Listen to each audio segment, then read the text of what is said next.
지금 잠시 시간을 내어 여러분이 만났던 지난 연인들의 얼굴을 하나씩 떠올려 보세요. 아니면 종이에 그들의 이름과 특징을 적어 보셔도 좋습니다. 그들의 성격은 어떠했나요? 당신에게 어떤 상처를 주었으며 결국 우리가 헤어질 수밖에 없었던 결정적인 이유는 무엇이었나요?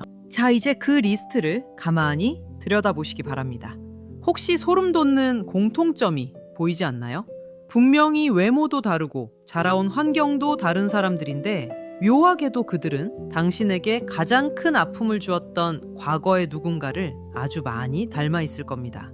특히 당신을 외롭게 방치하거나 사소한 일로 무시하고 끝내 당신의 영혼을 피폐하게 만들었던 그 나쁜 사람들의 특징이 마치 판박이처럼 반복되고 있다는 사실을 깨닫는 순간 등줄기가 서늘해질지도 모릅니다. 왜 나는 항상 이런 사람만 만나는 걸까? 나는 정말 사람 보는 눈이 아예 없는 걸까? 라며 스스로를 비난하셨나요? 하지만 오늘 이 영상을 끝까지 보신다면 여러분의 생각은 완전히 달라지실 겁니다. 당신이 나쁜 사람에게 끌리는 건 당신의 잘못이 아닙니다. 사실은 당신의 뇌가 그리고 당신의 무의식이 아주 정교하게 설계한 지옥 같은 연애의 반복일 뿐이니까요. 도대체 왜 우리 무의식은 우리를 행복한 사랑이 아닌 고통스러운 지옥으로 밀어넣는 걸까요? 자, 그럼 이제 우리 무의식의 가장 어두운 방으로 함께 들어가 보실까요? 이런 솔직한 마음의 대화가 여러분의 반복되는 불행을 멈추는데 조금이라도 도움이 된다면 좋아요와 구독 한 번씩만 부탁드리겠습니다. 우리가 가장 먼저 파헤쳐야 할 심리학적 진실은 지그문트 프로이트가 발견한 반복, 강박이라는 개념입니다. 우리 인간의 무의식은 아주 고약하고도 슬픈 습성을 하나 가지고 있습니다. 그것은 바로 과거에 해결하지 못한 고통스러운 상황을 현재에 다시 재현하려는 본능입니다. 이상하게 들리시죠? 행복해지기 위해 연애를 하는데 왜 고통을 반복하려 하느냐고 물으실 겁니다. 하지만 무의식의 입장은 다릅니다. 과거에 내가 무기력하게 당했던 그 상처를 이번에는 비슷한 상황을 다시 만들어 내가 기필코 극복해내겠다는 처절한 복구 심리가 작동하는 것입니다. 예를 들어 어린 시절 부모님이 너무 바쁘거나 감정적으로 무심해서 늘 외로움을 느꼈던 아이가 있다고 가정해봅시다. 이 아이는 성인이 되어 어떤 사람을 선택할까요? 나를 따뜻하게 안아주는 다정한 사람일까요? 놀랍게도 그렇지 않습니다.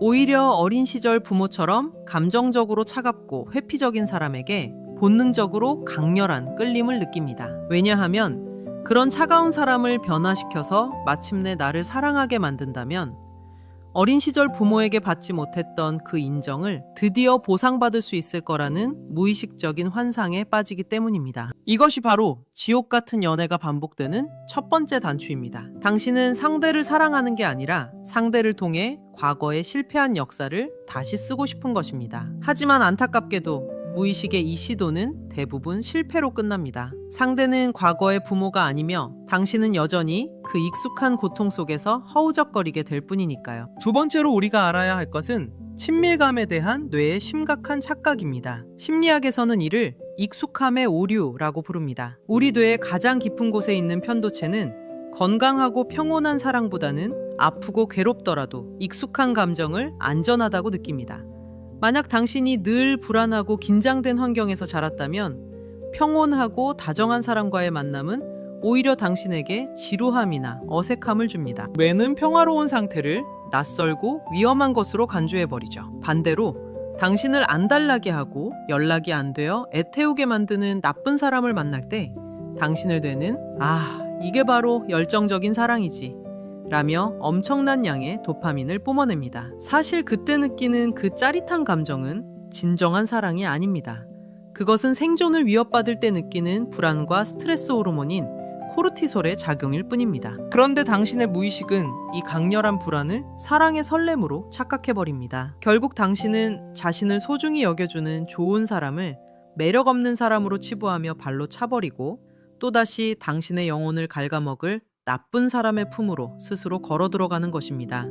당신의 뇌는 이미 고통이라는 독한 마약에 중독되어 버린 셈이죠. 이러한 현상은 뇌과학적으로도 증명된 사실이며 우리의 이성이 작동하기도 전에 감정의 뇌인 변연계가 먼저 반응하기 때문에 일어나는 비극입니다. 세 번째로 우리가 깊이 들여다봐야 할 비극의 시나리오는 바로 애착 이론에서 말하는 불안형과 회피형의 죽음의 완치입니다.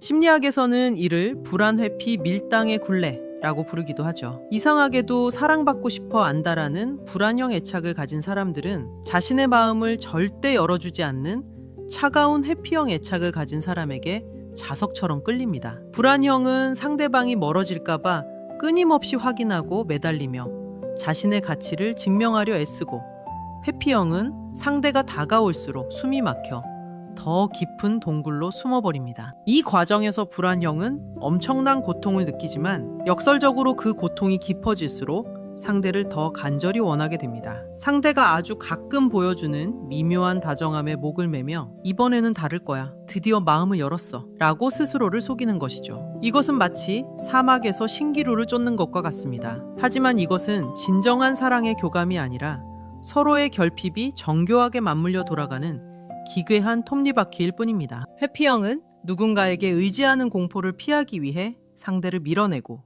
불안형은 버림받는 공포를 피하기 위해 상대에게 집착합니다.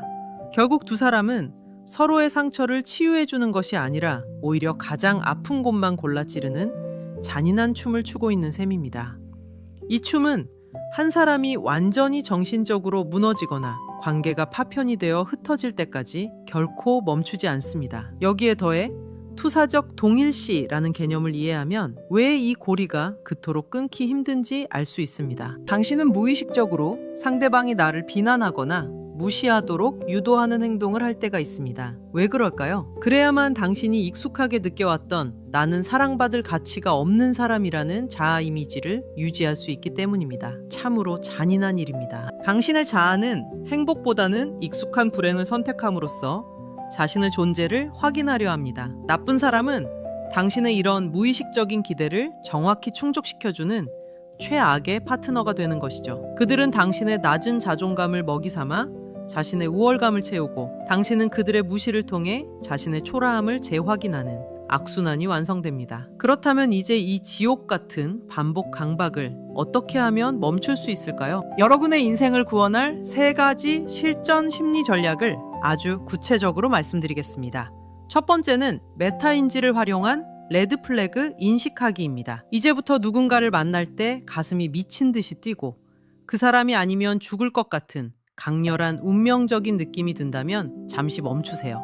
그것은 로맨틱한 운명이 아니라 당신을 파괴하려는 위험 신호일 확률이 99%입니다. 당신의 무의식이 과거의 상처를 재현할 완벽한 대상을 발견하고 흥분하고 있는 상태일 수 있기 때문입니다. 가슴 떨리는 설렘보다는 함께 있을 때 마음이 평온하고 안전하다는 느낌이 드는 사람을 선택하는 연습을 해야 합니다. 설렘은 호르몬이 부리는 찰나의 장난이지만 평온함은 영혼이 보내는 진실한 공명입니다. 처음에는 평온한 사람이 지루하게 느껴질 수 있습니다. 하지만 그 지루함을 견뎌내야만 당신의 뇌회로가 건강하게 재편될 수 있습니다. 두 번째는 사랑에 대한 정의를 완전히 새롭게 쓰는 것입니다. 많은 분이 갈등과 눈물, 그리고 극적인 화해가 반복되는 격정적인 관계를 진실한 사랑이라고 착각합니다. 하지만 건강한 사랑은 결코 당신을 깎아내리거나 끊임없이 불안하게 만들지 않습니다. 평온함과 지루함을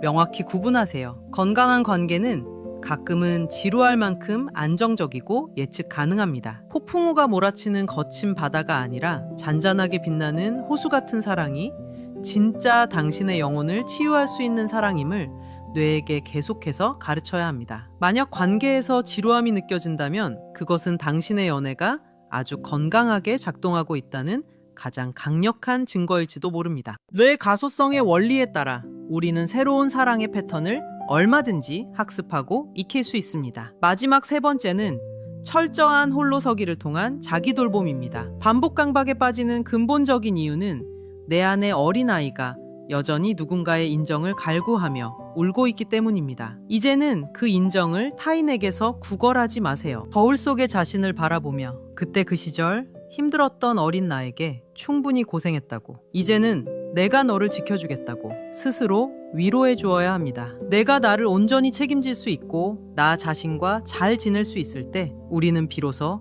누군가를 결핍을 채우기 위한 도구가 아닌 있는 그대로의 소중한 인격체로 사랑할 수 있게 됩니다. 당신이 스스로를 귀하게 여기고 자신만의 경계선을 단단히 세울 때 비로소 당신을 함부로 대하는 나쁜 사람들이 당신의 인생에서 자연스럽게 걸러지기 시작할 것입니다. 자존감이라는 방패를 단단히 세우면 그 어떤 독설의 화살도 당신의 심장을 관통할 수 없습니다. 오늘 우리는 왜 우리가 그토록 나쁜 사람들에게만 끌릴 수밖에 없었는지, 그 슬프고도 정교한 무의식의 지도를 아주 깊숙이 살펴보았습니다. 혹시 영상을 보며 지난날의 자신이 너무 가여워 눈물이 나지는 않으셨나요? 괜찮습니다. 그 눈물은 이제 과거의 망령과 작별하고 새로운 빛의 삶으로 나아가겠다는 여러분 영혼의 깨끗한 세수와 같습니다. 여러분이 그동안 겪었던 그 수많은 아픔은 절대로 여러분이 부족해서 생긴 일이 아닙니다. 단지 여러분의 무의식이 그 오래된 상처를 너무나도 치유하고 싶어서 가장 아프고 격렬한 방법으로 애쓰고 있었을 뿐입니다. 이제는 그 무거운 짐을 내려놓으셔도 됩니다. 더 이상 과거의 상처를 증명하기 위해 고통스러운 연애를 반복하며 스스로를 괴롭힐 필요가 없습니다. 여러분은 그 자체로 충분히 소중하고 따뜻하며 잔잔하고 평화로운 사랑을 누릴 자격이 차고 넘치는 사람입니다. 오늘 이 영상을 보신 순간부터 여러분의 연애 지도는 완전히 새롭게 그려질 것입니다. 고통스러운 설렘 대신 평온한 확신을 선택하는 용기를 가지시길 바랍니다. 오늘 준비한 이야기가 여러분의 다친 마음을 환하게 열고 진정한 사랑으로 나아가는 작은 이정표가 되었기를 진심으로 바랍니다. 여러분은 혼자가 아닙니다. 제가 항상 여러분의 마음 곁에서 단단한 등대가 되어드리겠습니다. 오늘 영상이 조금이라도 위로가 되셨다면 소중한 분들에게 공유해 주시고 여러분의 깊은 생각도 댓글로 남겨주세요. 저는 곧 더 깊은 통찰과 따뜻한 공감을 담은 이야기로 다시 돌아오겠습니다. 여러분, 오늘도 타인의 기준이 아닌 오직 당신의 행복만을 생각하는 세상에서 가장 평온하고 당당한 밤 보내시길 바랍니다. 시청해주셔서 진심으로 감사합니다.